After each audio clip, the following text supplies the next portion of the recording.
Shalom bien-aimés. Shalom en ce dimanche 1er septembre 2024. Bienvenue sur ce direct flash, 1 heure chrono maximum des dimanches. Tous les dimanches, 10h, 11h, 1 heure de direct flash pour apprendre à relever un des défis de la foi. Être chrétien, croire en Dieu, ce n'est pas simplement pour aller à l'église, ce n'est pas simplement pour prier, ce n'est pas simplement pour dire Alléluia. C'est pour être équipé afin de régler les vrais défis de notre vie tous les jours. Et aujourd'hui encore, nous allons parler de comment régler nos vrais problèmes. Et le thème aujourd'hui, c'est Akoba. Quand on est béninois, on sait un peu plus ce que je veux dire par là.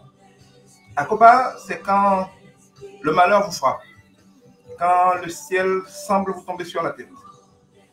Des décès en série ou parfois un décès qui est très très éprouvant, un accident, une maladie, un problème judiciaire, une faillite, vos entreprises qui se retrouvent dans le rouge, qui meurent, des problèmes familiaux, un divorce. Vous vous réveillez un matin, vous découvrez que votre conjoint, celui ou celle qui vous avez investi pendant des années, ne vous est pas fidèle, que ce que vous pensiez être clair, sécurisé, en bonne route pour le bonheur, n'est qu'illusion. Bref, quel que soit ce que c'est, parfois c'est l'annonce d'un cancer. Je me rappelle il y a peut-être 12 ans maintenant, un dimanche comme celui-ci, mon père m'a appelé. C'est vrai que j'ai de très bonnes relations avec lui, on se voit de temps en temps, mais bon, on pouvait dans la même ville sans forcément se parler directement tous les jours, parfois quelques semaines, mais tout en ayant d'excellentes relations ensemble. Un jour, mon père son âme m'a appelé, un dimanche comme celui-ci, et il m'a dit, Edgar, est-ce que tu peux venir me voir? C'est très important. Je le connais. Ce n'est pas quelqu'un qui panique beaucoup, j'ai quasiment jamais vu mon père se stresser, s'énerver. Et j'ai senti ce jour-là, dans le ton de sa voix, qu'il y avait quelque chose de sérieux. Je ne sais plus qu'est-ce que je faisais, mais j'ai compris tout de suite qu'il fallait y aller, tout de suite. Je me suis rapidement lavé, habillé. J'habite à la Zopa. Lui, il habitait à la zone des ambassades. Ça faisait presque 40 km, oui, quand on y regarde bien. Mais j'ai couru là-bas. Je revois ça encore comme c'était hier. Il était dans sa chambre avec ma mère, assis sur le lit. C'était pour me dire qu'il venait de se faire annoncer un cancer du poumon. Oui, le ciel vous tombe sur la tête. Et donc aujourd'hui, j'ai été inspiré par le Seigneur à parler avec vous de cette question importante. Quand le malheur vous tombe dessus, quand votre enfant se fait violer, quand vous vous faites violer, quand vous êtes victime d'une injustice, quand vous êtes radié, que vous perdez votre emploi, quand, alors que vous pensez que tout va bien, que tout est au contrôle, que parfois vous ne vous reprochez rien, mais que le malheur frappe, que le ciel semble vous tomber sur la tête. Que faut-il faire? Pourquoi déjà? Parce qu'en tant qu'humain, la première question que nous nous posons, c'est pourquoi? Eh bien, nous allons en parler aujourd'hui dans ce direct flash. Si vous êtes sur TikTok, bienvenue. Merci de tapoter. Merci de commenter. Et quand je commence à expliquer, je suis toujours très très content de voir que les idées importantes, les phrases importantes, quelqu'un les note, les met gentiment. D'abord, en les notant, cela permet que cela s'imprime davantage dans notre esprit, nous-mêmes qui avons noté. Et cela cristallise notre esprit là-dessus. Cela permet que ce soit dans notre cœur des semences qui ne s'envolent pas et des semences qui vont porter des fruits. Mais cela permet aussi à d'autres personnes qui vont entrer dans le direct de voir ça et d'être édifiées. Si vous avez des questions, merci de mettre aussi vos questions. Merci de vos commentaires. Parce qu'avec les réseaux sociaux, on ne se voit pas toujours physiquement.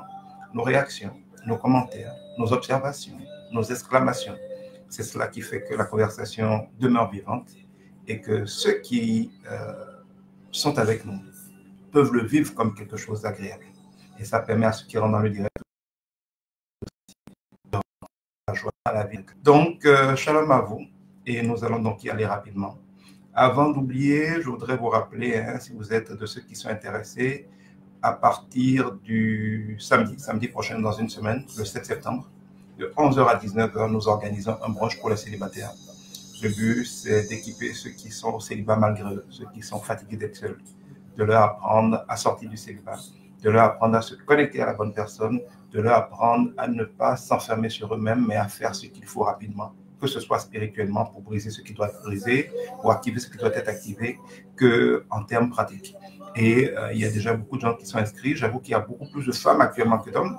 Donc, si vous êtes un homme que vous me suivez, sachez qu'aux branches des célibataires, il y a beaucoup de femmes qui sont célibataires, qui sont fatiguées d'être seules, des gens qui ne veulent pas des relations pour jouer, mais qui veulent vraiment construire quelque chose de sérieux dans la crainte de Dieu, qui sont déjà inscrites. Si vous êtes un homme et que par timidité, vous êtes encore célibataire, c'est peut-être temps de sortir du célibat.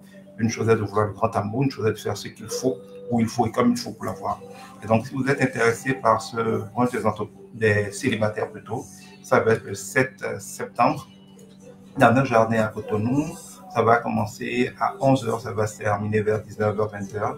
Et au menu, c'est que toute la journée, il y a à manger, on va boire, on va faire des jeux, on va s'amuser, on va faire des partages d'expériences, on va répondre aux questions de ceux qui ont besoin qu'on les clarifie, on va aider les gens à discerner si telle personne avec laquelle ils sont est la bonne personne, comment ne pas traîner dans des amitiés interminables, mais se préparer de manière pragmatique dans son budget pour accéder au mariage.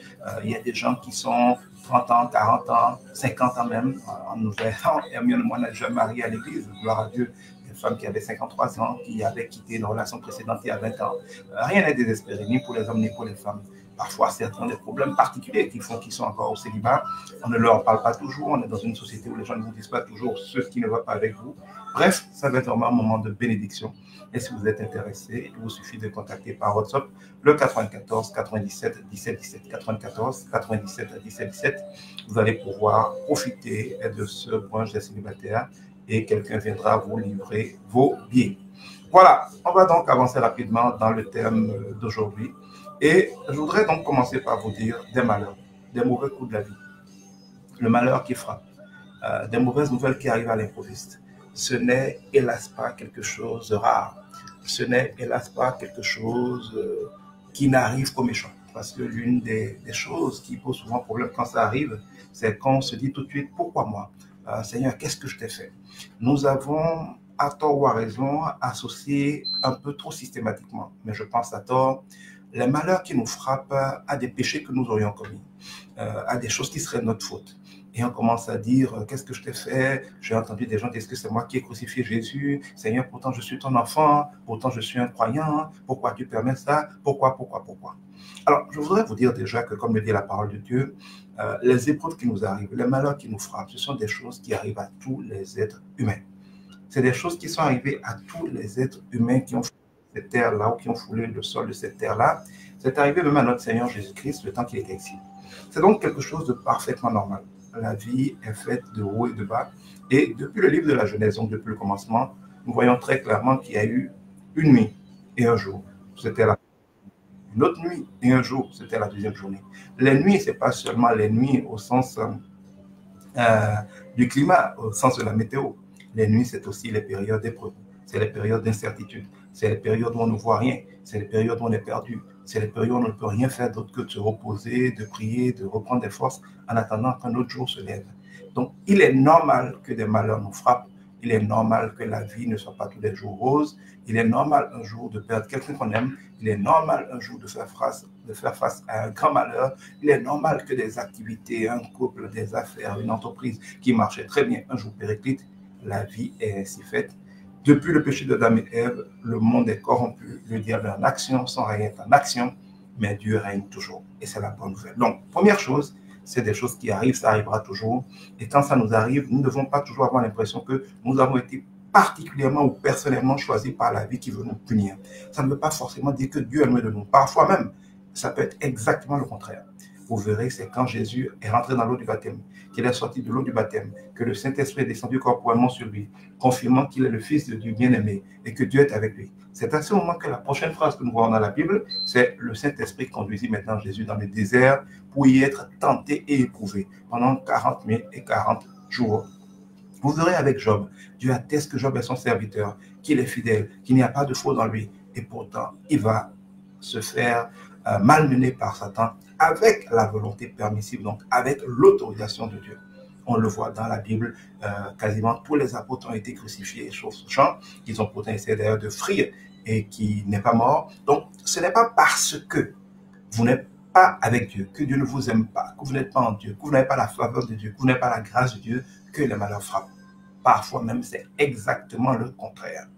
Quand Dieu vous appelle, quand Dieu vous joint, regardez la vie de David, il a fallu qu'il reçoive l'onction de Samuel pour devenir roi, pour que tous ces problèmes commencent, que Samuel veut le tuer. Et c'est constant dans la Bible. Abraham n'avait pas de grands problèmes tant qu'il était avec son père idolâtre, tout était bon.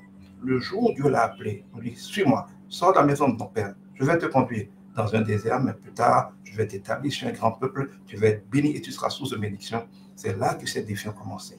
Donc, une autre information à noter, c'est que ce n'est pas le signe que Dieu n'est pas avec vous. Ce n'est pas le signe que vous êtes maudit. Ce n'est pas le signe que vous avez forcément fait quelque chose et que vous êtes en train d'être puni par Dieu. C'est parfois même exactement le contraire.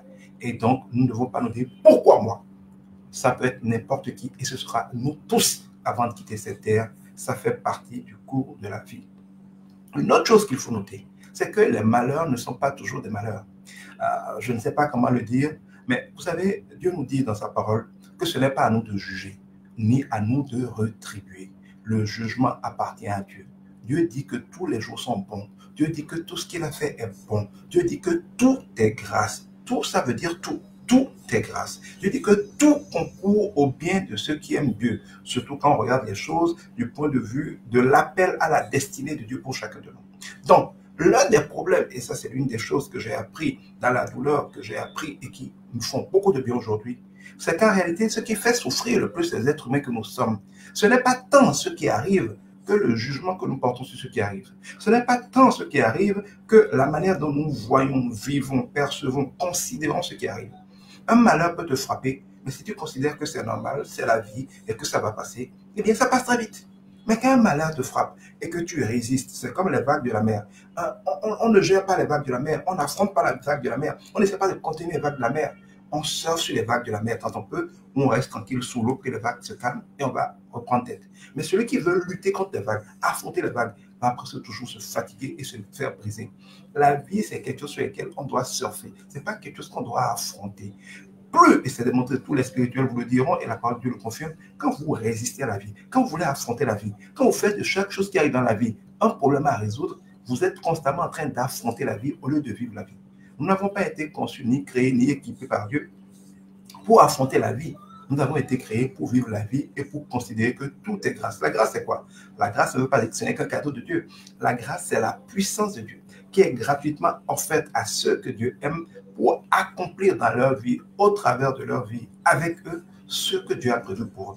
Un malheur peut vous frapper et donner l'impression d'être une catastrophe, une punition du diable, alors que c'est le plan de Dieu pour vous bénir. C'est comme quand une maman va amener par exemple son enfant pour le faire vacciner. On le pique, ça fait mal. Dans nos villages, on va te faire des scarifications. On va te couper pour mettre des choses dedans, ça peut brûler. À première vue, c'est un malheur. À première vue, c'est quelque chose de douloureux. Mais derrière, ce n'est pas douloureux. C'est une grâce, c'est un cadeau. Une maman qui veut te protéger contre des maladies pires, qui pourraient t'invalider, te tuer. Quelqu'un qui veut te protéger dans nos villages, je te dis, on contre la sorcellerie ou telle chose. Mais c'est pour dire qu'on peut te faire mal sans que ce ne soit une malédiction. Regardez par exemple le cas d'une femme enceinte. Elle veut être mariée, elle veut avoir un enfant. C'est la chose la plus glorieuse qui peut arriver dans la vie d'une femme. Mais quand Dieu décide de l'exaucer, qu'est-ce qui va se passer? Elle va commencer par tomber enceinte, elle va commencer à avoir des nausées, elle va avoir des inconforts, elle va avoir des masses de grossesse qui vont l'enlaidir, elle va avoir les pieds qui vont gonfler, elle va avoir mal à des endroits, elle ne pourra plus dormir confortablement la nuit. Et ça va aller comme ça. Il va y avoir des moments où c'est plus ou moins calme, des moments où ça va devenir assez compliqué. Et elle va vivre 9 mois quasiment de souffrance, de peine. Mais ce n'est pas des malheurs, c'est une bénédiction en gestation. Et plus on approche de l'accouchement, et plus on va voir se déclencher ce qu'on appelle le travail de l'enfantement. Et c'est dans la Bible. Paul, par exemple, va nous dire qu'il est en train de souffrir le travail de l'enfantement encore. Donc, il y a un travail d'enfantement spirituel. Les femmes vont accoucher des enfants physiquement. Ça va souvent impliquer un certain nombre de souffrances pour y arriver. Mais on oublie que les hommes, Dieu est juste. Quand Dieu dit que l'homme accouchera ou la femme accouchera dans la douleur, c'est valable pour la femme au sens biologique, mais c'est valable pour l'homme au sens de la destinée. De la même manière que les femmes vont souffrir pour accoucher des enfants biologiques, les hommes souffrent au quotidien pour accoucher la destinée glorieuse de leur famille. Donc, quand l'accouchement va s'approcher et qu'il va être le moment d'expulser l'enfant, parce que s'il reste à l'intérieur, il mourra, la femme va mourir. Dès que Dieu donne le signal, par exemple, de la perte des os, on va avoir le travail qui va commencer. Le travail, c'est quoi? C'est des contractions qui sont très douloureuses. Elles sont douloureuses parce que c'est le corps qui se contracte et qui va essayer à la fois de s'élargir pour laisser, pour agrandir le canal par lequel l'enfant va sortir. C'est le corps qui va faire des spasmes pour pousser l'enfant dehors, mais ce n'est pas quelque chose d'agréable. S'il y a des femmes, je le dirais, dites-moi, c'est très, très douloureux.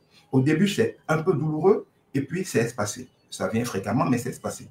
Plus l'accouchement est proche, donc plus la gloire est proche de sortir, plus la douleur s'intensifie et plus les douleurs se rapprochent. Les douleurs les plus terribles et les plus proches étant celles qui permettent à l'enfant de sortir. Mais c'est pareil dans nos vies. Il y a des malheurs, il y a des douleurs, il y a des épreuves qui n'ont rien d'une malédiction, qui n'ont rien de ce que Dieu t'a abandonné, qui n'ont rien de ce que le diable t'a vaincu, qui n'ont rien de ce que tu n'es pas croyant, que Dieu n'est pas avec toi, qui sont justement la preuve que Dieu est avec toi, que Dieu t'a béni, que Dieu t'a oint, que Dieu veut te faire manifester la bénédiction que tu demandes. Parfois une nouvelle entreprise, parfois une nouvelle prospérité, parfois une nouvelle gloire, parfois un nouveau bonheur, quel qu'il soit. Et que la vie déclenche un travail pour expulser cette bénédiction. Mais ce travail-là vient avec les signes que je viens de donner, par exemple, pour une femme qui est enceinte. Et plus la délivrance est proche, plus l'intensité et la fréquence de ces douleurs, de ces problèmes peut être manifeste. Mais ces douleurs-là ne sont pas le signe d'un problème. Donc oui, tout ça est douloureux pour une femme. Mais les femmes le vivent assez bien parce qu'elles savent, elles ont été préparées, que c'est normal, que ça arrive à toutes les femmes et qu'elles vont passer par là. À la limite, on leur dit quand ça arrive, qu'est-ce qu'il faut faire? Cela fait que toutes les femmes accouchent et ça se passe assez bien. C'est douloureux, personne ne veut le vivre, mais elles y passent assez bien. Dès que l'enfant arrive, comme nous dit la Bible, on oublie les douleurs qui ont été là. Et je connais des femmes qui ont eu 12 enfants. Je connais des femmes qui ont fait 20 enfants. Et beaucoup en font 6, beaucoup en font 8. La plupart en font au moins 4. Alors, ça veut dire que si on peut le reprendre après avoir souffert ainsi, quand un homme voit sa femme souffrir, ça c'est waouh, qu'est-ce que j'ai fait? Il n'a même pas envie de recommencer. Mais la femme, ça ne va même pas faire quelques mois qu'elle sera prête à recommencer. Et elle va le faire parce que aussi, il y a ce qu'on appelle la grâce, une onction, une capacité, une faveur de Dieu qui aide celui qui doit affronter ce genre de choses à les vivre. Après, on se dit, mais comment j'ai pu supporter cela? Mais la grâce est là pour ça. Donc, une autre chose qu'il est important de noter, c'est que ce n'est pas toujours des malheurs, c'est parfois le processus normal de manifestation d'une bénédiction. Et de la même manière qu'une femme qui sait que c'est normal va avoir mal, ne va pas dire, Seigneur, pourquoi moi? Pourquoi tu permets ça? Qu'est-ce que je t'ai fait? Bien au contraire, elle va être stoïque et elle va le vivre relativement bien parce qu'elle sait ce que c'est. De la même manière dans notre vie, dans notre destinée, quand certains malheurs frappent, quand on sait que c'est normal, que c'est le cours normal de la vie, et que tout est grâce, et que tout concourt plan de ce qui aime Dieu, et que si Dieu l'a permis, c'est parce qu'il a un scénario pour le transformer en notre bénédiction, que si Dieu l'a permis, c'est parce que ça a un rôle dans notre élévation, et ainsi de suite. Plus on va comprendre cela, plus on va bien le vivre. Oui, ce n'est pas confortable. Oui, ce n'est pas agréable. Mais on va bien le vivre avec un cœur d'action de grâce. On va bien le vivre en rendant grâce à Dieu. On va bien le vivre en se réjouissant de ce qui va en découler. En se réjouissant de ce que ça va produire. En se réjouissant de ce que ça annonce. Au lieu d'être en train de se demander et de souffrir et de se torturer l'âme en se demandant pourquoi Dieu nous a abandonnés. Parce que dans chaque épreuve, il y a les douleurs réelles que crée l'épreuve. Et il y a les douleurs émotionnelles, les douleurs de l'âme que nous nous créons à cause du regard que nous portons sur l'épreuve. Croyez-moi, la partie la plus douloureuse dans chaque épreuve, ce n'est pas la douleur qu'impose l'épreuve. C'est la douleur que nous nous imposons du fait du regard biaisé, du regard, comme je viens de décrire, inapproprié que nous portons sur ce qui nous arrive. Et nous devons nous rappeler que rien dans la vie n'a le pouvoir de nous faire souffrir.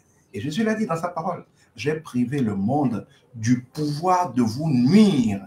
Jésus l'a dit, j'ai privé le monde du pouvoir de vous nuire. Quand nous lisons ça, nous ne le comprenons pas bien. C'est un peu comme si quelqu'un va te faire, tu es une femme. Revenons à l'exemple de nos chères mamans, de nos femmes, de nos sœurs, de nos filles.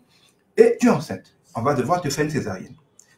On va te dire, par exemple, c'est inévitable, vu la taille du bébé, par exemple, ou parce qu'il se présente de telle manière, il va falloir te faire une césarienne. Une césarienne, ça veut dire prendre un bistouri, te couper la chair, te couper la graisse, te couper les muscles, te couper, et tripatouiller l'intérieur de ton ventre. Évidemment que c'est douloureux, c'est affreusement douloureux. Je me demande même si une femme peut le supporter, si on ne le faisait pas d'anesthésie, elle risque de s'évanouir de douleur. Mais voyez-vous, on peut dire à une femme, on va te le faire, on ne va pas t'endormir, tu seras consciente, tu seras en train de regarder tout ça, mais je vais priver tout ça du pouvoir de te faire mal. Comment? On te faisait une anesthésie. Par exemple, une anesthésie péridurale ou une anesthésie locale. quand on te met cette petite injection, eh bien, tu vas être en train de regarder comme dans un film, ton ventre est en train d'être coupé. Je connais des gens auxquels on a amputé une cuisse, auxquels on a amputé un pied, auxquels on a amputé un bras, alors qu'ils étaient éveillés regardant l'opération. Pourquoi? L'opération est censée être affreusement douloureuse. Mais pendant l'opération, ils ne sentaient rien. Parce qu'on a privé cette opération, qui est censée être très douloureuse, du pouvoir de leur nuit par une anesthésie. Moi, je l'ai régulièrement expérimenté dans ma vie et je l'ai partagé avec beaucoup de personnes qui l'ont expérimenté. Il y a une anesthésie spirituelle. La grâce de Dieu. Quand, dans une situation, tu gardes le regard fixé sur Jésus-Christ, tu regardes Jésus-Christ à la croix, tu vois ce qu'il a enduré pour nous, tu vois son amour, tu vois ses promesses, et que tu t'abandonnes à lui, non pas en te plaignant, ah oh, mais pourquoi si, ouais Dieu, qu'est-ce qui m'arrive, mais qu'est-ce que j'ai fait? Cette complète-là installe le diable dans ta vie. Parce que si Dieu siège sur les louanges de son peuple, et si Dieu est là, la paix est là, la faveur est là, la grâce est là. Même quand la situation est pénible, regardez Jésus, comment stoïquement, sans se plaindre une seule fois, il a marché victorieusement jusqu'à la croix. Il est tombé, mais il s'est relevé. C'est pas que c'était agréable, c'est toujours désagréable. Mais quand la grâce de Dieu est là, tu vis ça de manière glorieuse, jusqu'au bout. Et à la fin, tu dis, j'ai fini. Père, prends mon âme. Tu n'as jamais été vaincu. Tu as fait ce qu'il fallait faire. La grâce de Dieu est là pour ça. Regardez le témoignage de la mort des martyrs. Il n'y a pas un martyr chrétien qui est mort en pleurant, en suppliant.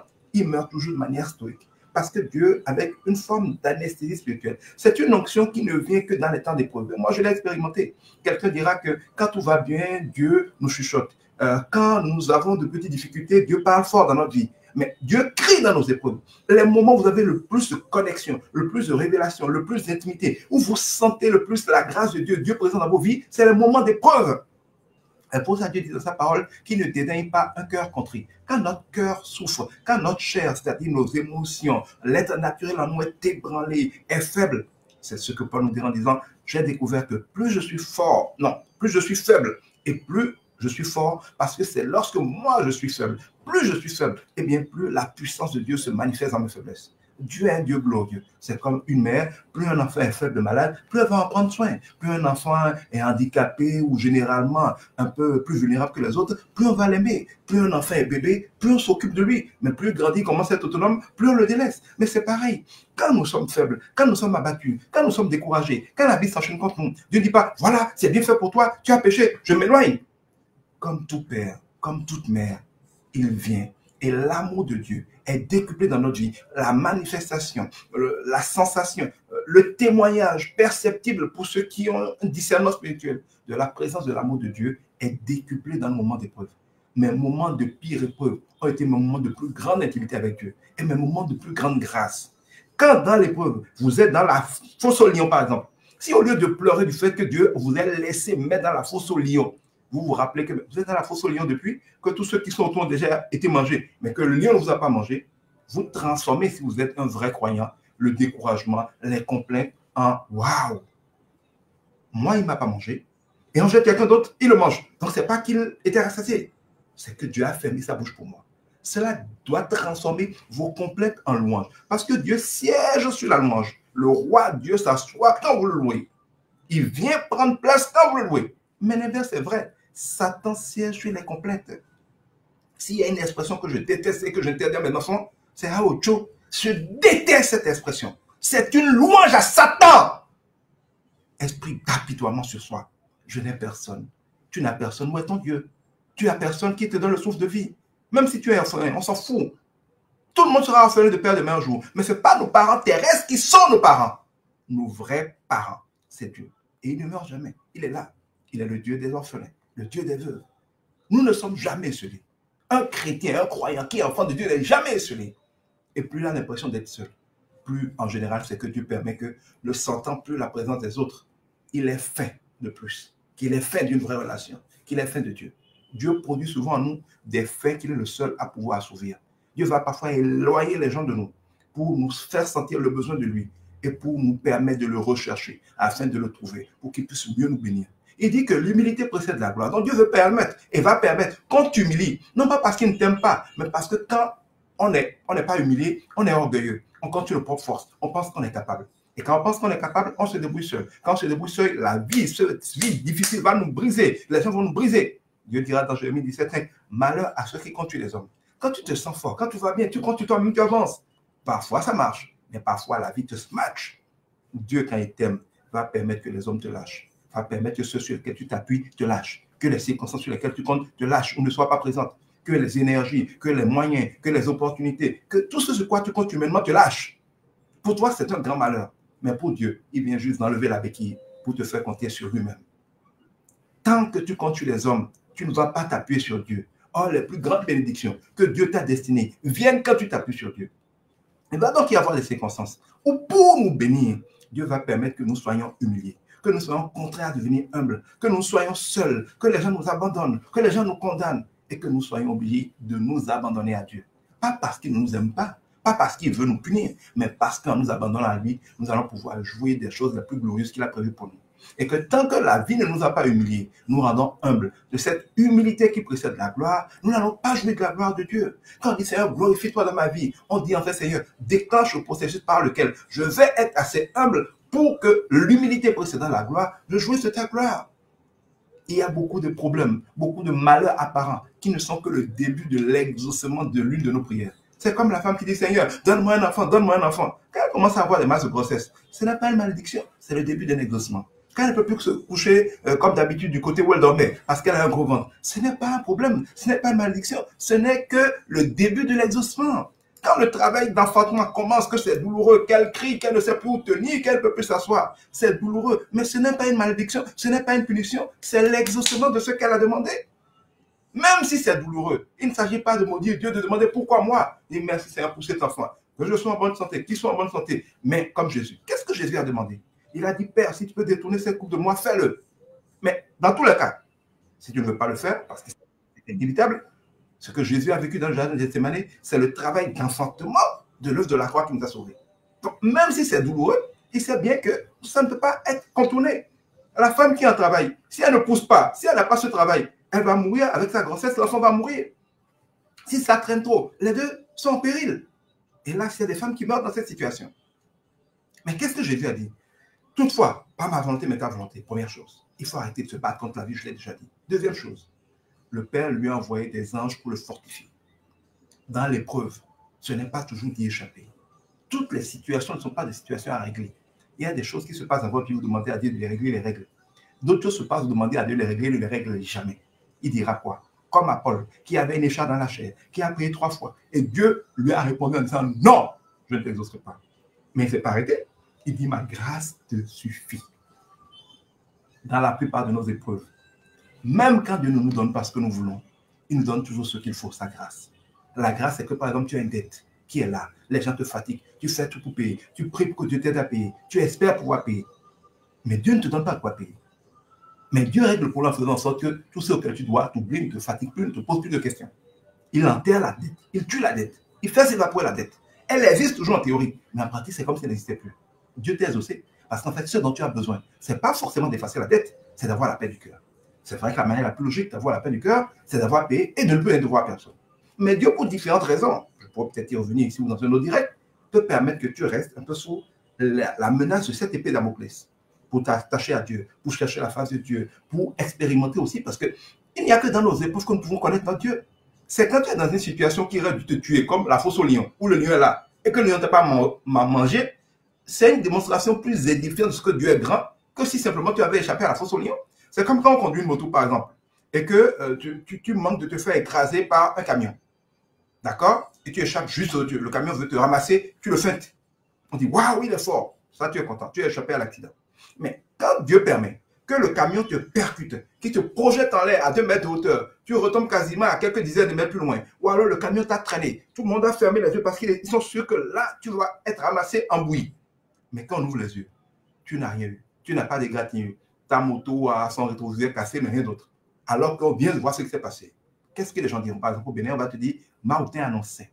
Maoutin, ça veut dire, quel Dieu est-ce que tu adores? Avec quel Dieu tu es en connexion? À quel Dieu tu appartiens? Ce qu'on vient de voir là, c'est la démonstration d'un Dieu puissant. Accroche-toi bien à ton Dieu.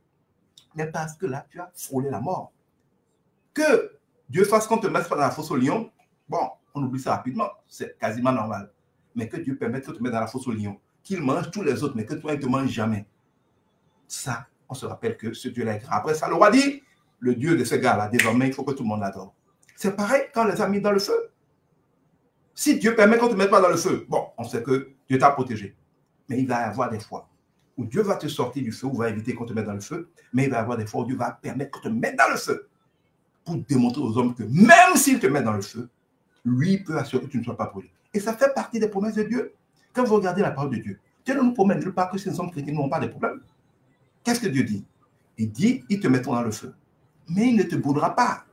On t'attaquera, mais on ne te vaincra pas. Ils forgeront des armes contre toi, mais ce sera des armes sans effet. Ils viendront contre toi par un chemin, mais ils devront fuir par sept chemins. Toute arme forgée contre toi sera sans effet. Ils s'élèveront juste contre toi, mais tu les condamneras. La promesse de Dieu. 1000 tomberont à ta gauche, 10 000 à ta droite, mais tu ne seras pas atteint. Ils vous persécuteront, mais je les ai privés du pouvoir de vous nuire. La promesse de Dieu dans nos vies, ce n'est pas que nous allons échapper au cours de la vie, c'est qu'il est avec nous. Et que quel que soit ce qui arrive, même dans le feu, on peut dormir, on n'y sera pas brûlé. Même dans la fosse au lion, on peut dormir, nous ne mangeons pas. Même dans la mort, on peut dormir, on a la résurrection. C'est ça le privilège, la grâce de la vie chrétienne. Et, comme je l'expliquais, quand l'épreuve frappe, quand les circonstances arrivent, pourquoi on appelle l'épreuve? C'est comme à l'école. Si on te met au bac avec des épreuves, c'est parce qu'on t'a d'abord appris comment traiter ces épreuves. Et qu'on veut s'assurer que maintenant tu es capable de résoudre ce genre de problème-là pour t'envoyer désormais à l'université. Donc, l'épreuve du bac a beau être stressante, ce n'est pas une malédiction. C'est une occasion de te qualifier pour passer au prochain niveau de gloire. Eh bien, c'est pareil dans la vie. Dieu va par exemple t'apprendre à lui faire confiance. Il dit, quelles que soient les épreuves, même si on te met dans la fosse au lion, même si c'est le feu, même si on t'attaque, n'aie pas peur, je suis ton Dieu. Tu dis, d'accord, j'ai compris.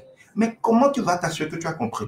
Comment tu vas ancrer ce trait de caractère glorieux en toi si ce n'est pas parce que pour t'éprouver, pour te tester, Dieu, un professeur qui te donne un cours, te donne, comment on appelle ça, une interrogation pour l'évaluer. C'est pareil pour Dieu. Si tu apprends le principe que rien ne te trompe, il dit que même si la terre devait chanceler, même si les montagnes devaient bouger, ne t'inquiète pas, ton Dieu est là.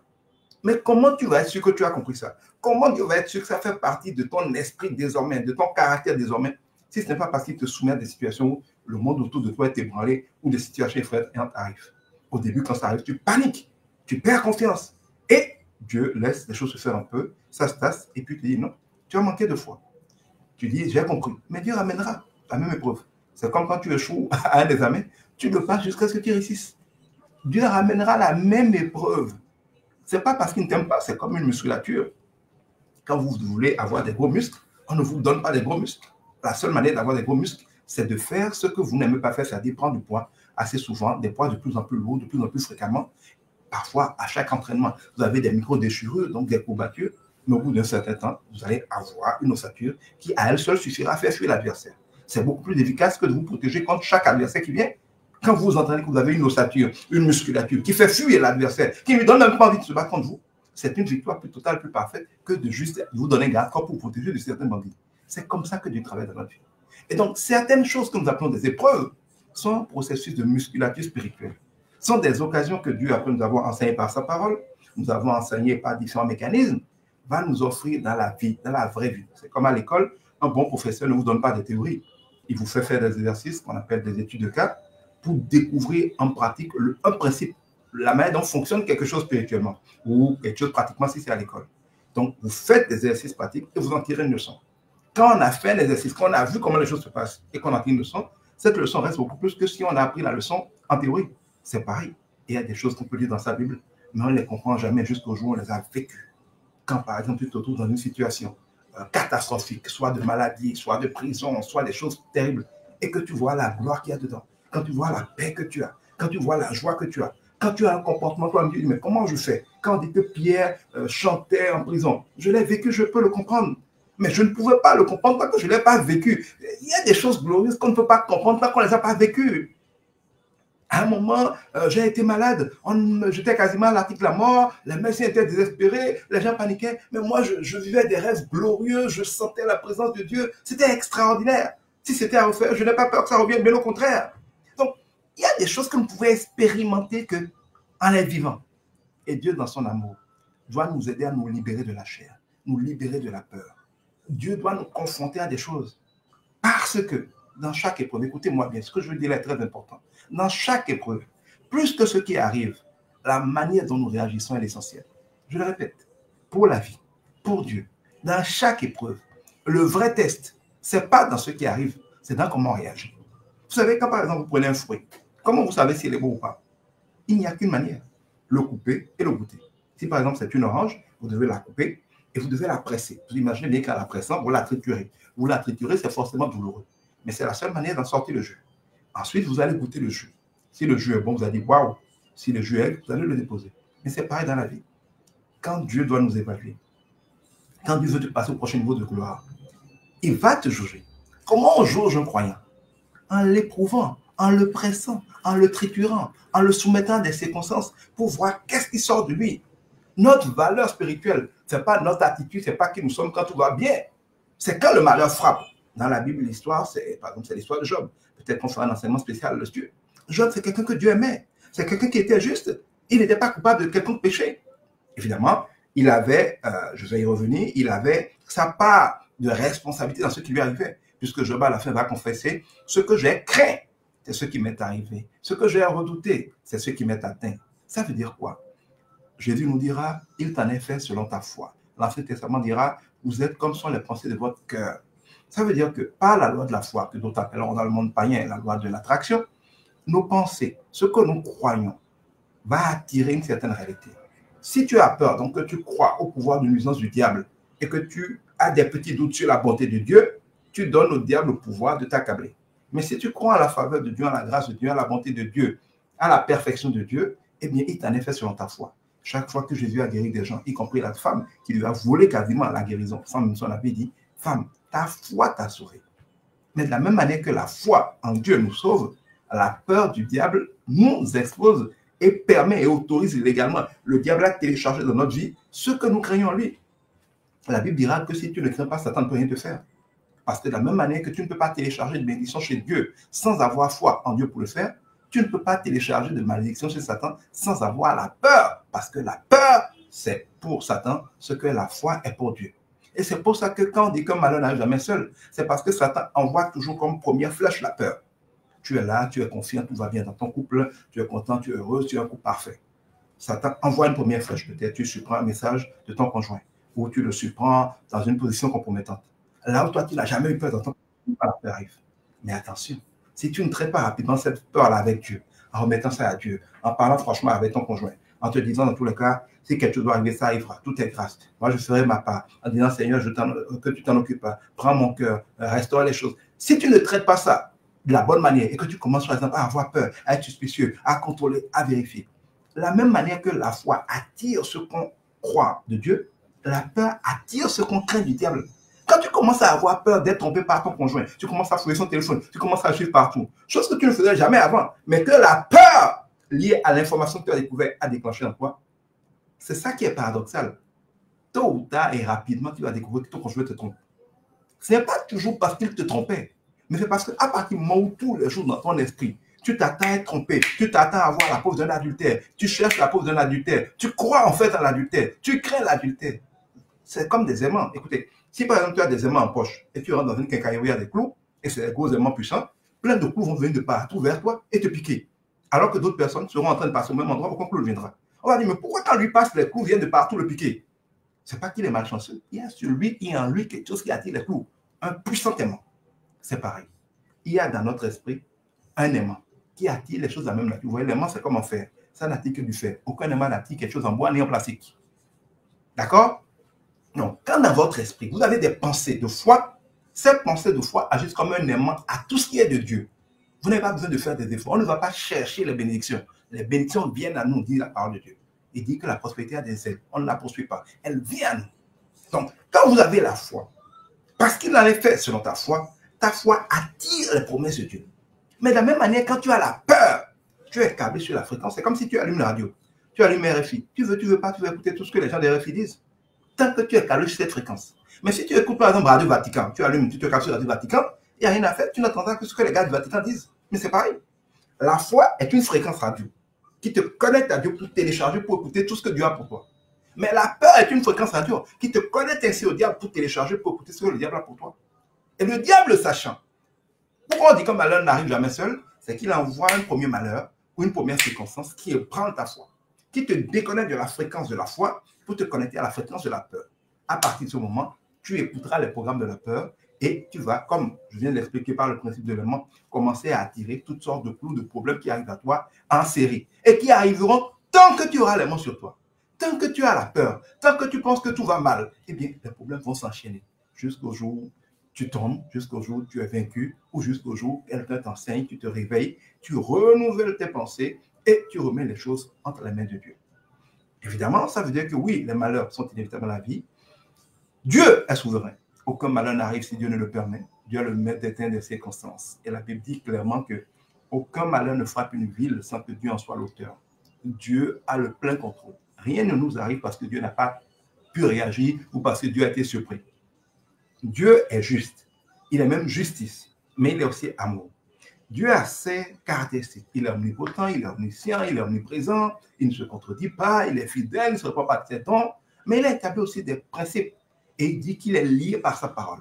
Quand Dieu dit que ce qu'on sème, on le récolte, c'est un principe et Dieu est lié à ça, il ne peut pas le dire, ne pas le respecter.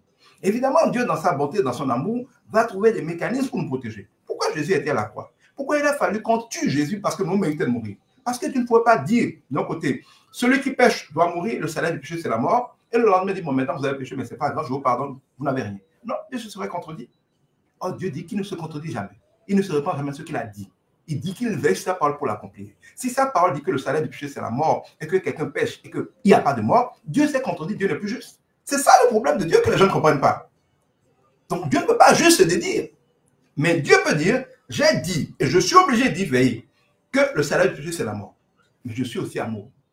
Étant donné qu'il doit y avoir mort, alors que j'aime mes enfants, je ne vais pas les punir, je vais être obligé de m'incarner en Jésus-Christ, lui appliquer la mort qu'il doit y avoir. Ça permet que j'ai respecté ma parole, que le péché crée la mort.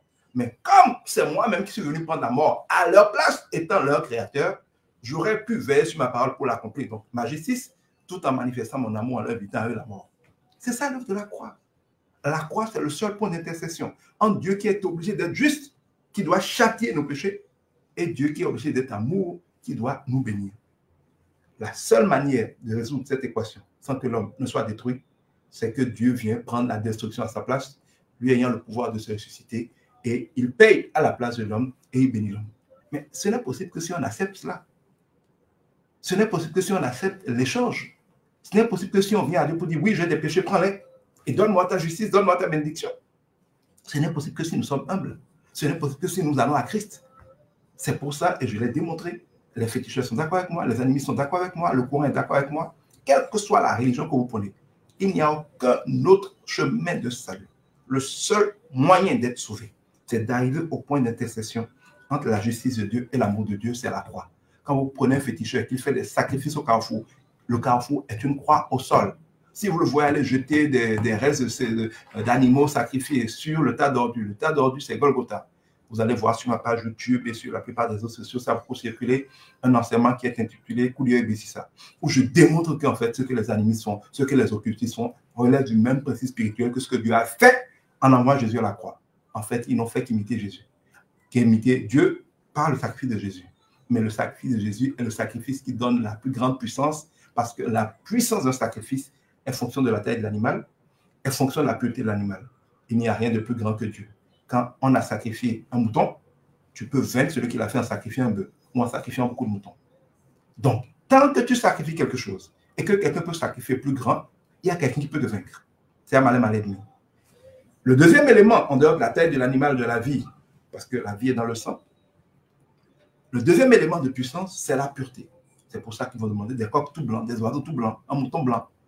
La blancheur, la pureté, où ils vont demander une vierge ou un bébé. Plus la vie est sainte, plus elle est blanche, plus elle a de puissance. C'est-à-dire que le sacrifice le plus puissant, c'est le sacrifice le plus saint, donc le plus propre, le plus pur, et le sacrifice le plus grand. C'est-à-dire que quoi qu'on sacrifie sur la terre, pour faire n'importe quelle cérémonie occulte, il y a toujours une manière de le battre. Dans certains royaumes au Bénin, par exemple, quand il y avait des problèmes d'État, on sacrifiait 40 vierges, je ne sais pas combien de vierges. Vierges parce qu'on veut la pureté, le nombre parce qu'on veut la quantité de vie. Mais le problème, c'est quoi? Quel que soit ce que tu sacrifies sur cette terre, il sera toujours possible de sacrifier plus que toi. Sauf si tu es au sacrifice de Jésus. Parce que Dieu est l'infiniment grand. Rien n'est plus grand que lui. Infiniment grand. Quand l'infini grand s'incarne et est sacrifié, qui peut sacrifier quoi pour battre ça? Il n'y en a pas. Voilà le Dieu 3 fois saint, 100% pur. Qu'est-ce qu'il peut y avoir dans ce monde qui soit plus saint que Dieu? Rien. Quand le Dieu infiniment grand et 3 fois saint est incarné et sacrifié, il n'y a rien qu'on peut sacrifier pour battre la puissance de ce sacrifice. C'est pour ça que si quelqu'un va au occultiste, qu'il sait ce qu'il fait, il sait lui-même que quand il rencontre un vrai chrétien qui est au privilège du sacrifice de Jésus, il s'éclipse, il va être écrasé. La Bible dit en disant, ce qui est en moi, ou ce qui est en nous, est plus grand que ce qui est dans le monde. Il y a puissance et puissance. Ce qui fait la puissance de n'importe quel sorcier, de n'importe quel occultiste, fait justement une puissance supérieure de Christ. Est-ce que vous savez ça? Donc, des malheurs frapperont. Des malheurs frapperont, même Dieu incarné sur la terre. Mais nous sommes plus que vainqueurs. Parce que même si nous nous sommes attaqués, on n'est jamais vaincu. Même si on forge les âmes contre nous, ça n'aura pas d'effet. Même si on veut nous condamner, on n'y arrivera pas. Même si on tombe, on se relèvera. Si on est malade, on guérira. Nous avons la résilience, nous avons la puissance de la résurrection. Et quand les malheurs frappent, se rappelant que c'est normal, se rappelant que ça ne veut pas dire que Dieu ne nous aime pas, se rappelant que c'est le processus de la vie, se rappelant que c'est aussi le processus de manifestation des choses. Par exemple, tu aimes peut-être ton entreprise, tout va bien, tu as envie de rester là. Mais en même temps, peut-être que tu es dans une entreprise où tu gagnes peut-être 500 000 francs par mois. Mais tu pries, tu dis, Seigneur, enrichis-moi, enrichis-moi, enrichis-moi. Pour toi, dans ton petit esprit humain, c'est que t'enrichir, c'est faire prospérer cette entreprise. Mais Dieu sait peut-être que pour différentes raisons, peut-être la taille de ton pays, la taille du secteur, tes capacités, dans ce secteur-là, tu ne peux pas dépasser une certaine limite. Il veut effectivement faire en sorte que désormais tu gagnes 10 millions, donc 20 fois plus. Mais ça ne peut pas dans ce secteur. Mais tel que nous, les êtres humains, nous fonctionnons, ce n'est pas évident pour Dieu de nous convaincre de quitter une entreprise si ça marchait, de la fermer, de se retrouver sans rien, pour que Dieu fasse de nouvelles choses. Qu'est-ce que Dieu va faire? À mesure que tu pries, parfois même que tu jeûnes, pour qu'il te rende plus riche, qu'est-ce que Dieu va faire? Il va déclencher des circonstances qui vont te sembler des malheurs pour mettre en faillite cette entreprise, pour te forcer à la fermer, pour te l'arracher, pour y créer des problèmes tels que tu veux pas, tu vas devoir fermer et laisser ça tomber. Pour toi, c'est des malheurs qui te frappent. Mais pour Dieu, ce n'est que le processus pour te sortir de là, afin de t'obliger petit à petit à considérer autre chose, à chercher autre chose, et il va mettre sur ton chemin ce dans quoi il a l'intention de te rendre millionnaire. Et si tu le suis, il va te rendre millionnaire. Et je te dis, waouh, à une certaine époque, j'ai fait faillite, j'ai tout perdu, mais Dieu m'a restauré. Mais le processus par lequel Dieu t'a restauré te bénit. Ce processus, on l'appelle souvent malheur. C'est comme quand, par exemple, vous allez voir l'État. Vous allez faire de nouvelles routes. Quand il arrive, qu'est-ce qu'il fait? On casse plein de bâtiments, on casse l'ancienne route, on ferme la voie, on crée un vrai chaos dans la zone. Parfois, ça a duré quelques mois ou quelques années, pendant lesquels, pour les riverains, c'est vraiment pénible. Mais c'est le prix à payer pour qu'au bout de quelques mois ou quelques années, on ait un beau boulevard, que les terrains multiplient de valeur dans la zone, que tout le monde cite ce quartier comme étant le quartier le plus beau, avec les belles infrastructures. Ça prend d'abord de la destruction. Mais dans notre vie, quand la destruction arrive, au lieu de rendre grâce à Dieu, on dit, Seigneur, pourquoi moi? Qu'est-ce qui se passe? Où tu es? Et quand on est idiot, on se fâche contre Dieu, on ne va plus à l'église, on ne prie plus. On s'éloigne contre celui qui est en train de nous bénir, alors qu'il est en train de bénir. Tout est grâce. Tout contribue. Tout concourt au plan de Dieu. Même les choses qui sont des malheurs, même la mort. Déjà, la mort n'est pas une malédiction. Quand quelqu'un quitte cette terre, il est censé aller vers le Père, dans la gloire éternelle. C'est là que nous allons tous aller. C'est de là-bas que nous venons, c'est là-bas que nous irons. Ce n'est pas une malédiction que d'aller vers le grand Dieu, celui qui nous donne la vie. On dit, Seigneur, prends-moi, je t'aime, tu es plus précieux que l'or et le diamant. Nous sommes censés aimer Dieu. Nous sommes censés être pressés d'aller chez lui.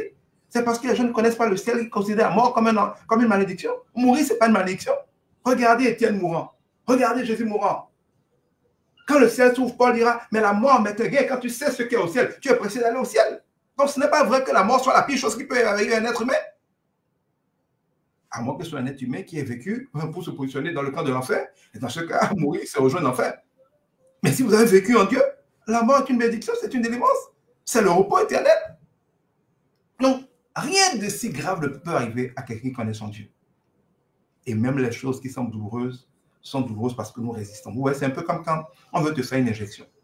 Si tu ne l'as pas déjà vécu, je te décris. Mais c'est sûr que tu l'as déjà vécu. Quand par exemple, surtout quand on est enfant, on veut te faire une injection. Parfois les adultes aussi. Normalement, si tu es détendu, on te met la petite seringue peut-être dans les fesses, on te pique. Tu sens à peine qu'on t'a piqué. Et puis, on a injecté quelque chose, on a enlevé. Parfois, ça fait même avant que tu le réalises. C'est comme quand on veut te faire une vaccination. Ce n'est pas en réalité douloureux. Mais quand tu as peur, tu es contracté, tu es méfiant, tu es tellement contracté qu'en fait, regarde, quand tu te contractes, tous tes muscles durcissent. C'est-à-dire que l'aiguille qui aurait dû rentrer en douceur sans que tu ne sentes rien est obligée de rentrer plus péniblement. On va piquer, ça ne va pas bien entrer, on va sortir, on va repiquer. C'est comme parfois quand on va te mettre un cathéter pour une perfusion. Parfois, on est obligé de te piquer 4-5 fois. Pourquoi? Parce que tu as tellement peur qu'on ne voit plus tes veines, ou bien quand on veut te piquer, ça ne rentre pas bien. Et puis, même si ça doit rentrer, on doit forcer parce que tu t'es contracté. Ça veut dire qu'en fait, c'est plus douloureux qu'il ne fallait. Non pas parce que ça doit être douloureux, mais parce que tu n'es pas détendu. C'est pareil dans la vie.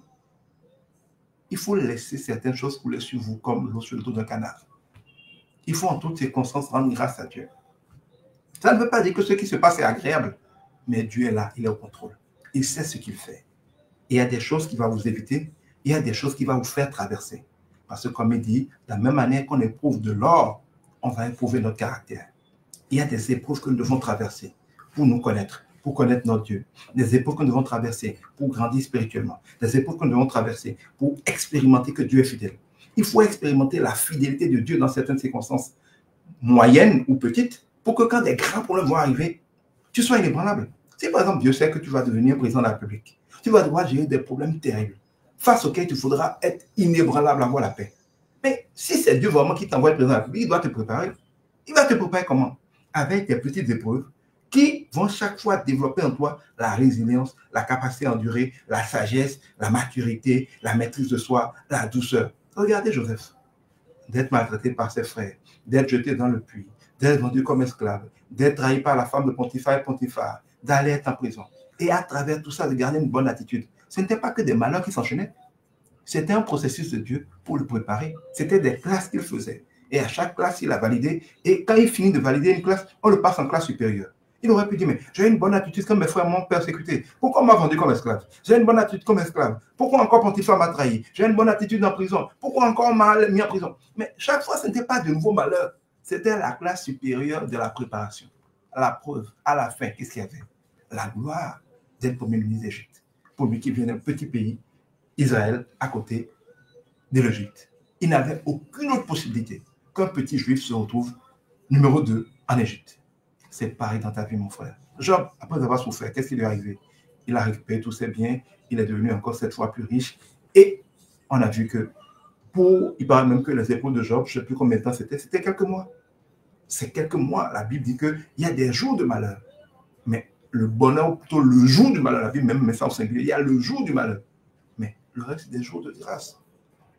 Quand on regarde bien, la plupart de nos jours dans la vie sont des jours de grâce, des jours de repos, des jours de faveur.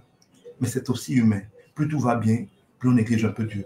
Moins on s'accroche à Dieu. Moins on garde le regard fixé sur Dieu. Moins on dépend de Dieu. Plus on commence à compter sur nous-mêmes. Plus on oublie l'importance d'être avec Dieu. Plus on néglige notre âme, notre esprit, qui est notre vrai nous, qui va aller un jour rendre compte à Dieu. Face à tout cela qui est humain, face aux distractions de la terre, ou quand c'est la fin d'une saison. Vous allez voir dans Genèse, Dieu dit, il y a eu une nuit, il y a eu un jour. C'était la première journée. Ça veut dire qu'un nouveau cycle, une nouvelle dimension, une nouvelle saison de vie commence par une nuit, donc par des épreuves, par le chaos, par la destruction. Je le répète toujours quand vous prenez chez les Juifs, le calendrier juif, une journée ne commence pas à 6 heures du matin, elle ne commence pas à minuit, elle commence au coucher du soleil. Si par exemple nous sommes un dimanche aujourd'hui, quand le soleil va se coucher vers 18h, 19h, pour les Juifs, c'est déjà le prochain jour qui commence. Donc un jour commence par la nuit, un jour commence vers peut-être 19h. Donc 19h, c'est la nouvelle journée. La nouvelle journée ne commence pas avec le soleil qui se lève, ça commence avec l'obscurité qui tombe de plus en plus. Vous voyez, tout ce qui passe en 19h, minuit, après minuit et 5h du matin, l'obscurité devient de plus en plus profonde. Mais c'est une nouvelle journée. Et c'est seulement vers 6h, donc quasiment à la moitié de cette nouvelle journée, que le soleil se lève.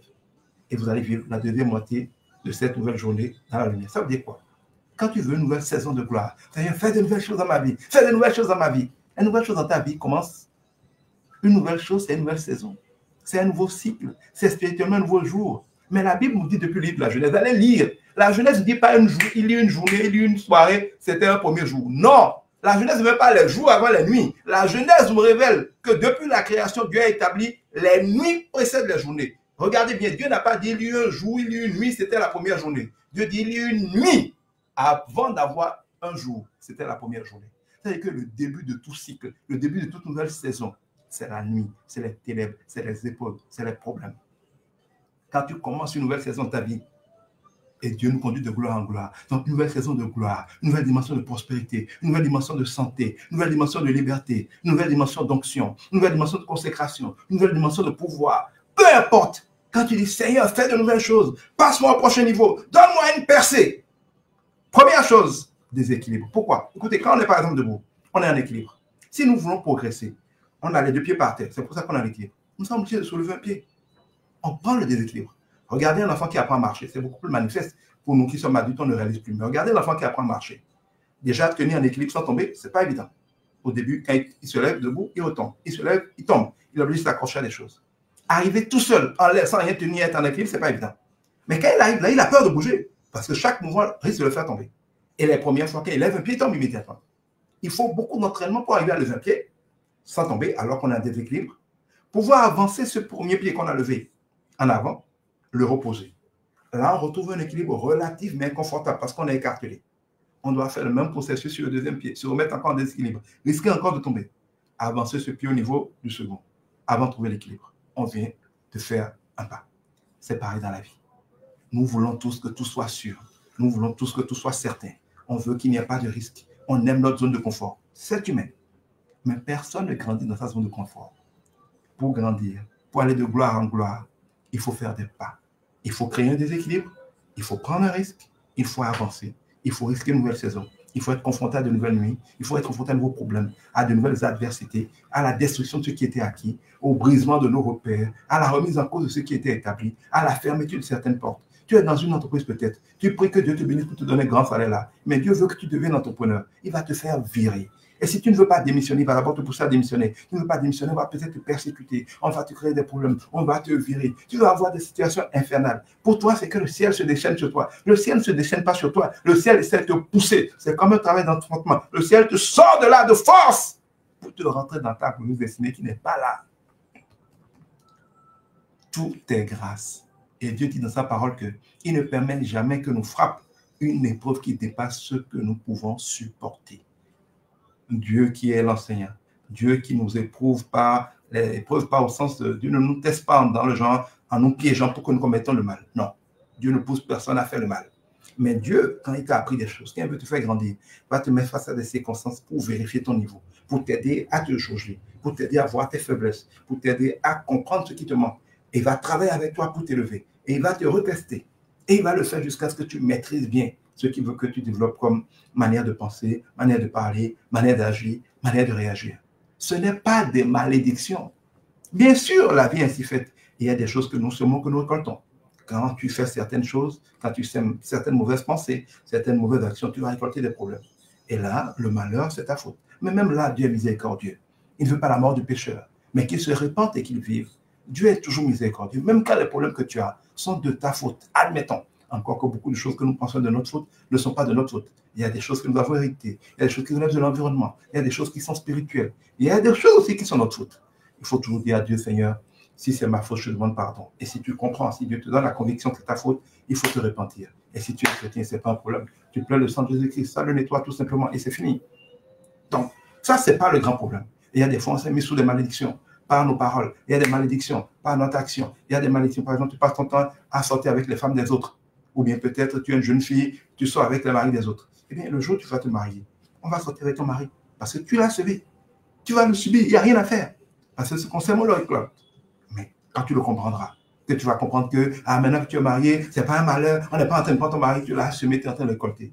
Tu vas aller au pied du Seigneur, tu vas demander pardon, tu vas te repentir, tu vas plaider le sang de Jésus. Il va te faire grâce. Après que tu aies compris la leçon, il va lever la sanction. Ou il te fera la grâce de gérer ça.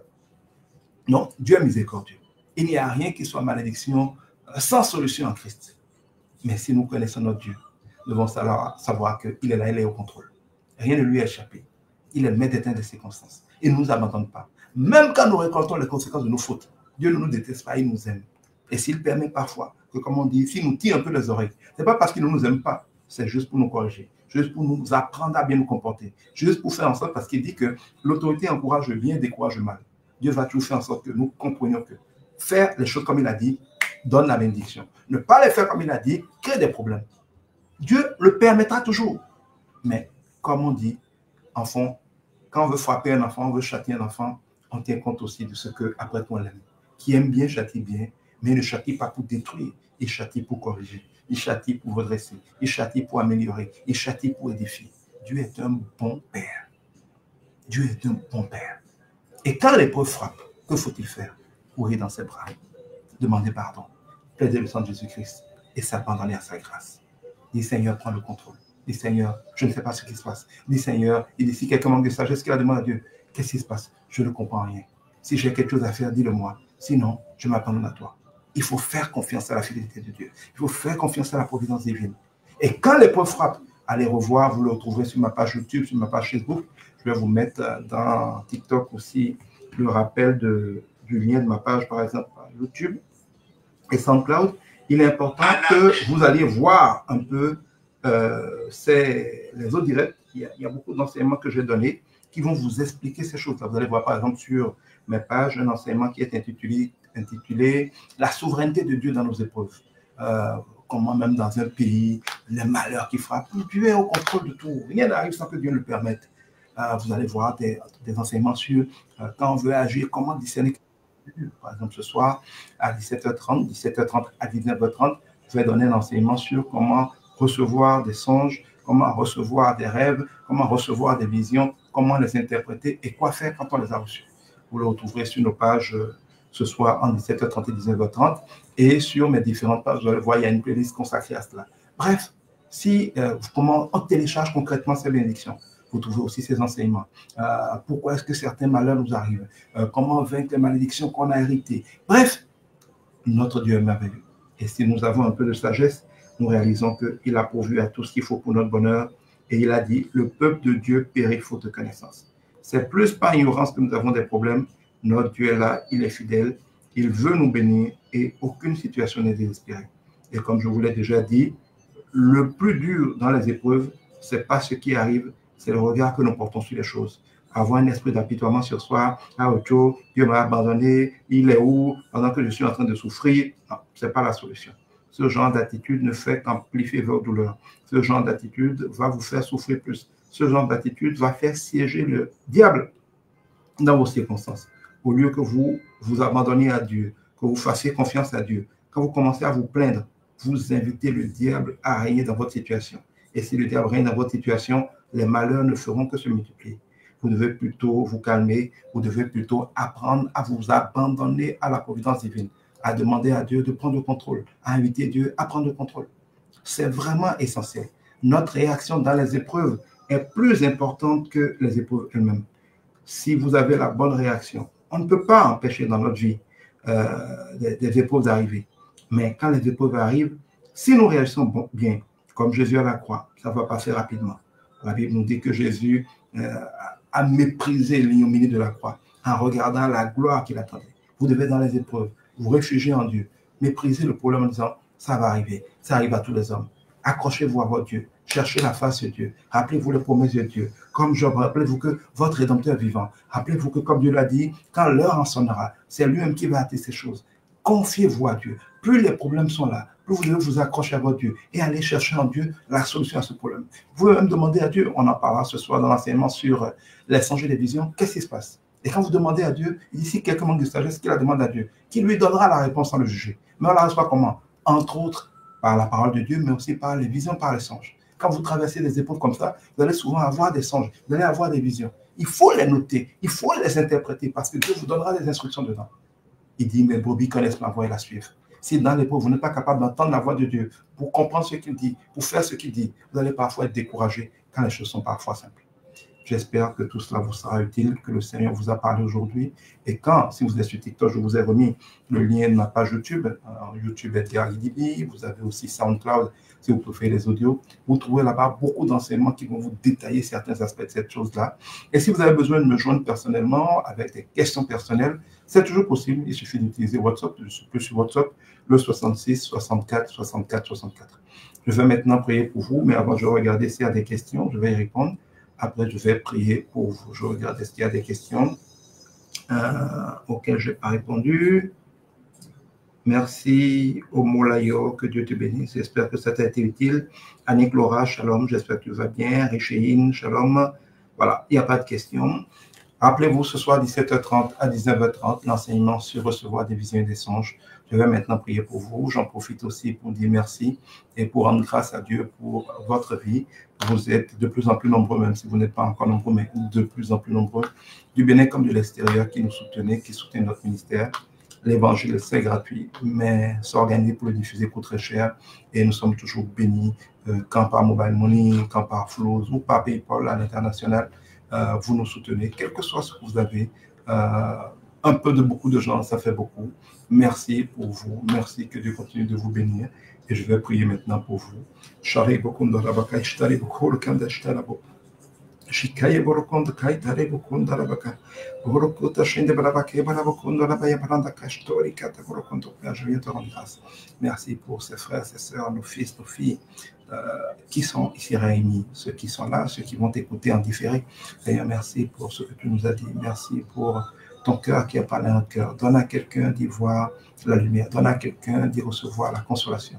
Donne à quelqu'un qu'à travers cet enseignement, des écailles tombent de ses yeux afin qu'il voit les choses. Donne à quelqu'un de comprendre que s'il comprend la vérité, il sera libre. Et donne que quelqu'un reçoive sa liberté maintenant.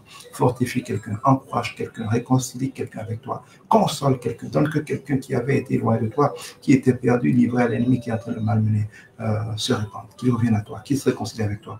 Parce que comme le Père prodige, le Père du Fils prodige plutôt, tu ne veux pas que tes enfants se perdent, mais tu célèbres toujours, tu es toujours en fête quand tes enfants sont réconciliés avec toi, afin que tu puisses les bénir. Je viens couvrir par le sang de Christ Jésus et invoquer ta grâce sur chacun de nous. Merci parce que tu nous gardes en toi. Merci parce que tu continues d'accomplir ta parfaite volonté dans nos vies. Tu nous conduis de gloire en gloire et ta parfaite volonté, ta bonne volonté. Parce que tu dis que tu veux que nous soyons en bonne santé, prospères à tous égards, comme prospère l'état de nos âmes. Merci parce que tu veilles à cela, tu l'accomplis, tu nous conduis, ta grâce nous conduit et nous jouissons tous les jours de ta fidélité. Merci aussi de bénir particulièrement ceux et celles qui nous honorent de leurs dîmes, de leurs offranses, de leurs prémices et tout ce que tu leur mets à cœur. Donne que tes écluses, comme tu l'as promis à me lâcher toi, soient toujours ouvertes sur leur vie, que le dévoreur en soit chassé, que ce qu'ils ont semé les récoltes centiples dans tous les domaines de leur vie. Donne que, comme tu l'as promis, tous les jours, quel que soit le besoin, ils reçoivent toujours ce qu'il faut, qu'ils ne manquent jamais de rien, qu'ils aient ce qu'il leur faut, et même des suppléments pour continuer de faire de bonnes œuvres. Donne-leur de voir ta fidélité, donne-leur de pouvoir témoigner de ta bonté, donne-leur d'expérimenter vraiment ta grâce à tous égards. Merci Seigneur pour tout cela. Merci pour ce direct flash sur cette question de qu'est-ce qui explique et comment nous devons réagir quand le ciel tombe sur notre tête. C'est un direct flash, on n'a pas pu aller dans tous les détails, mais je suis convaincu que si vous allez sur mes différentes pages, YouTube, Facebook, LinkedIn, quoi encore, Twitter, mais Twitter, oui, il y a certains qui sont publiés, mais c'est plus sur LinkedIn, YouTube, Facebook et SoundCloud pour ceux qui préfèrent les audios, que vous allez avoir l'intégralité de mes enseignements. N'hésitez pas, WhatsApp 66 64 64 64, à me contacter si je peux vous aider personnellement. Que Dieu vous bénisse et rappelez-vous aussi que ce soir, 17h30, 19h30, il va y avoir le direct sur tout ce qui est relatif à l'interprétation des songes et des visions. Rappelez-vous aussi, pour terminer, que nous organisons avec Hermione le 7 septembre, donc samedi dans une semaine, un brunch pour les célibataires. Vous êtes célibataire, soit jamais marié, soit déjà marié, mais divorcé. Parfois, il y a des veufs, parfois, il y a des gens qui sont sortis de relations qui étaient malheureuses et qui se retrouvent seuls alors qu'ils n'ont pas envie de se retrouver seuls.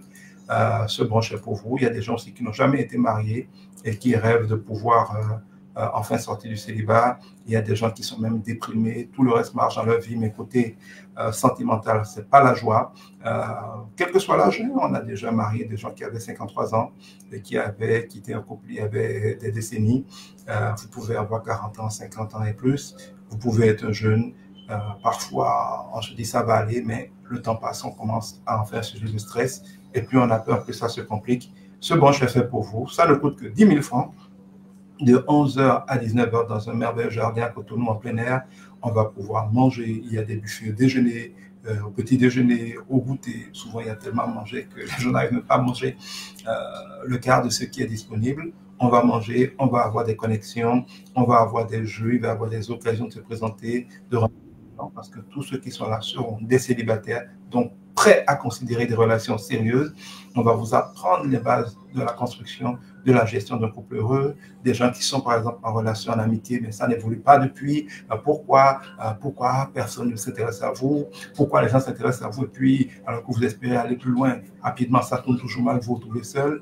Bref, si vous êtes intéressé pour vous-même ou si vous avez un intérêt particulier pour une personne, c'est l'occasion d'inviter à ce brunch-là. S'il est célibataire ou si elle est célibataire comme vous, ça peut faire toujours de bonnes connexions par la grâce de Dieu. C'est des moments où les gens, si le Seigneur le permet, rencontrent leur âme sœur. Et si ce n'est pas le cas, c'est aussi l'occasion d'apprendre et de comprendre ce qu'il faut pour déclencher le processus qui va attirer à vous ces bénédictions-là. Donc, si vous êtes intéressé, comme cela peut s'afficher à l'écran, je vous le mets sur TikTok. Vous avez le WhatsApp pour le brunch. C'est le 94 97 17 17. 94 97 17 17. Vous écrivez à ce numéro, vous êtes intéressé par le brunch. Mais attention, ça va être le samedi 7 septembre, mais comme tous nos brunchs, à guichet fermé. Aucun billet ne sera vendu ce jour-là. Même la veille, déjà, les billets ne seront plus souvent disponibles. Si vous êtes intéressé, il faut avoir pris vos billets plus tôt. Quand vous appellerez ou que vous écrirez au 94 97 17 17, on vous dira comment vous faire parvenir les billets parce que l'événement est à guichet fermé.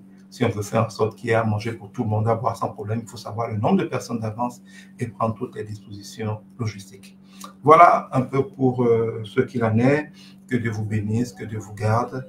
Et vraiment, merci d'avoir été là. J'ai passé de bons moments avec vous. J'espère que ce direct vous a été utile. Merci Richéine. Merci vous tous qui avez été là. N'hésitez pas à partager. N'hésitez pas à réécouter. Vous qui êtes sur TikTok, vous pouvez le réécouter par exemple sur YouTube ou sur SoundCloud. Je le mettrai en ligne aussi tout à l'heure. Voilà. Que Dieu vous garde. Portez-vous bien et à très très bientôt. No, que ta voix est